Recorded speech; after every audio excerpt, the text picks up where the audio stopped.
Good morning everyone, this is Harini, Assistant Professor from BCom General Department. In this video, I am going to explain about the various important topic in the subject of company law. So let's see one by one. So first we discuss about the definition of a company.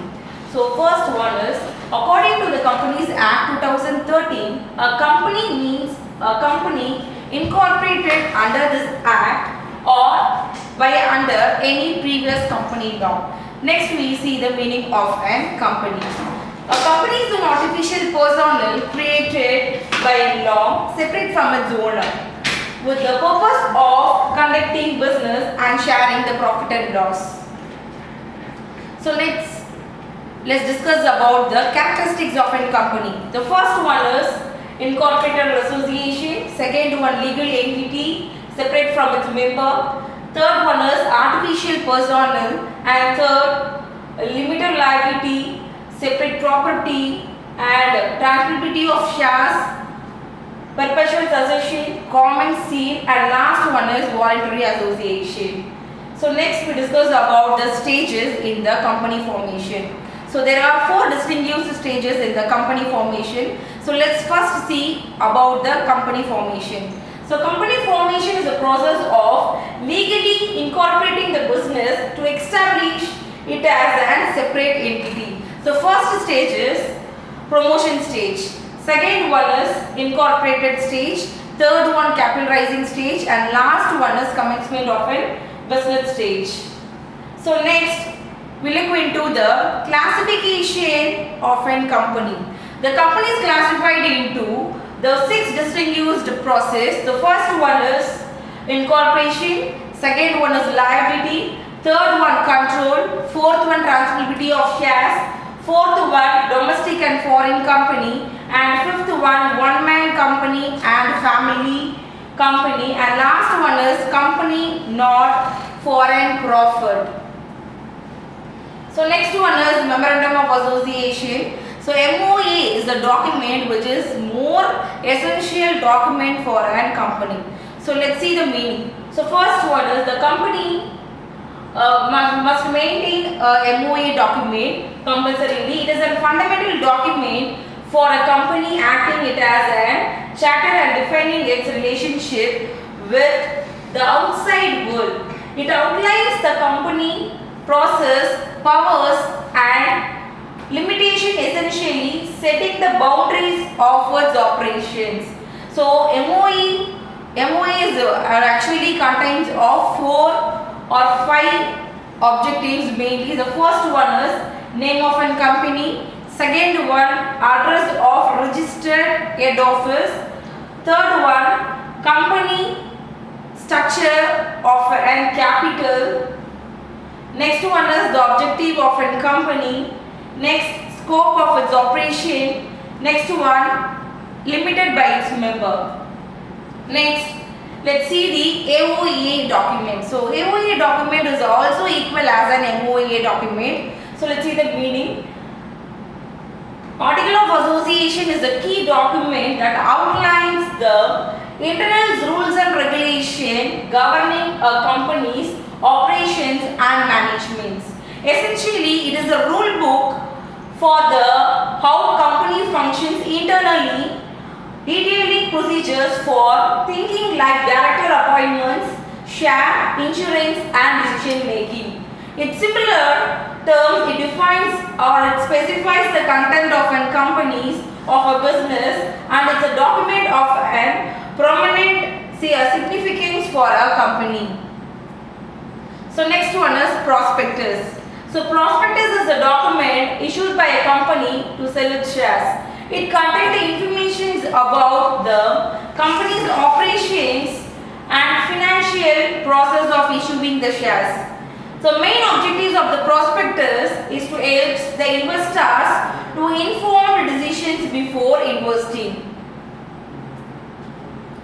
Next one is quorum. So quorum is the minimum number of members required officially to hold a meeting or to conduct the meeting in the business of a company. So do the business. In meeting where the proposal are voted on the quorum or the necessary to check against a small minorities making decision without mandates. So officially, quorum members are very important for the company meetings. So minimum, the quorum members will be less than 75, means at least the 5 members has to be attend the meeting. Or else between 1000 to 500 members, the quorum members must be 15 members has to attend the meeting. Next, if more than 1000 members in the meeting, the 30 members are officially has to be present at the time of a meeting. Next one is proxy. A proxy is an individual legally allowed to act on behalf of another party or a format that would allow a participant to vote without being physically present at the meeting. So shareholders who do not attend the annual general meeting, that is AGM in short, of a meeting may vote their votes through their proxy members. So next, what is the meaning of a prospectus? So prospectus is a document issued by the company to sell its shares. It contains information about the company, operation, financial and purpose of issuing the shares. The main objectives of the prospectus is to help the investor to internally make decision for an investing purpose. So next, we discuss about the meeting. So meeting is a gathering of 2 or more peoples for the purpose of typically to discuss or to decide any important problems or to solve any important problems. The company meeting will be classified like this. First one is board meeting, second one meeting of an shareholders, third one meeting of an debtors, that is debentures holders. Next one is meeting of an creditors. Next, statutory meeting, annual general meeting, extraordinary general meeting and class meeting. So what does mean by annual general meeting? So annual general meeting will be conducted yearly once. Okay. So your annual general meeting is a mandatory yearly gathering of a company's shareholders and directors as stipulated by company law. So it provides a platform for shareholders to review the company's performance, discuss important matters and make key decisions. Next one is extraordinary general meeting. So this meeting will be conducted if any urgent cases.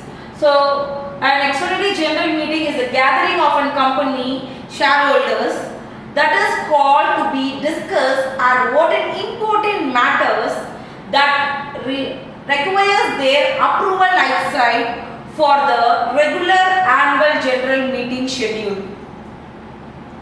Next one is director identification number. So it is an 8-digit unique identification number which has a timeline validity. Through the DIN number, the details of the directors are maintained in a database.